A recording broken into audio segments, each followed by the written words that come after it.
Hello, this is Warlord. What we're going to do today is look at a method of transferring a full body morph from a DAZ Genesis character into Iclone for a smooth morph transition. For this we'll be using the Iclone character. Now with the Iclone character loaded, I'm in the Pose and Animate tab. I'm not going to need all these keyframes, and to keep this simple, I'm just going to reduce this to 2 keyframes. And in the first keyframe, I'm going to go over here to the Iclone slider, and I'm going to morph it back to the human form. Then I'm going to move over to the first or second keyframe as it actually is, and I'm going to morph it back out. This will give us the 2 keyframes that we need. So what I will do now is get ready for export.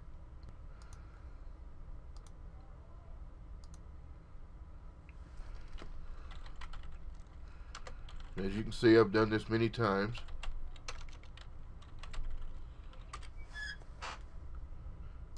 Be sure you have just your final anything bake rule. This is the way we're set up. Hit accept. You notice he jumped around a little because of going through the morph. Now we're ready to go into 3D Exchange and load them up. So let's go get our Iclone. We don't need any animation from this. We just want that one morph.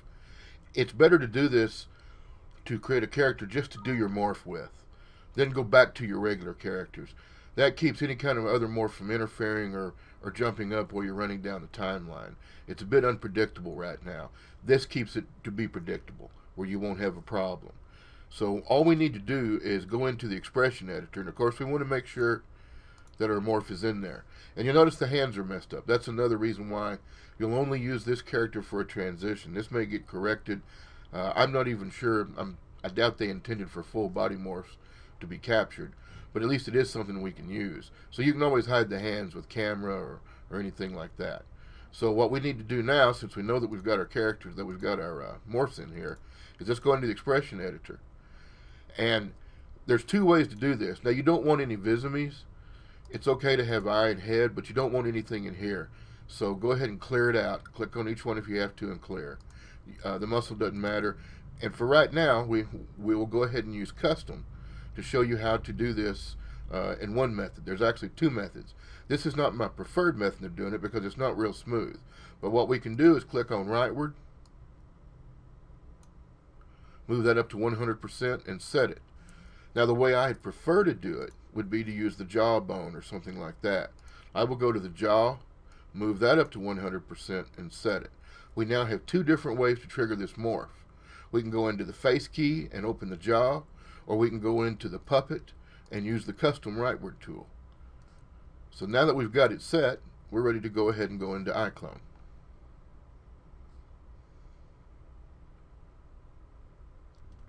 Now let's take a look at the first way to do this, and that's using the puppet feature. This is not my preferred method because you can't really do it smoothly. But you would go into your 3DX custom.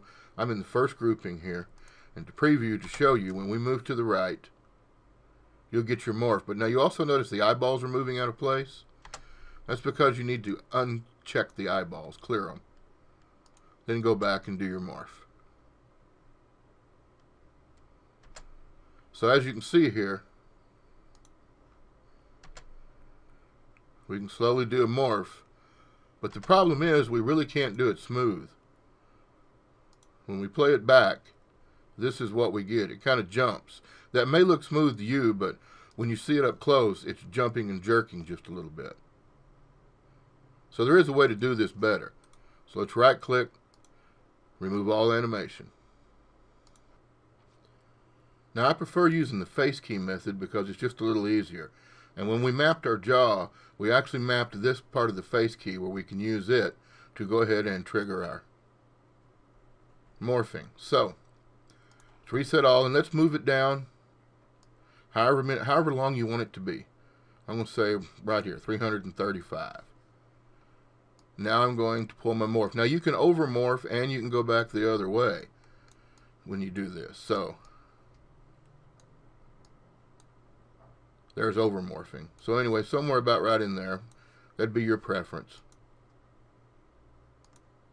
And now we're going to have a nice Smooth transition.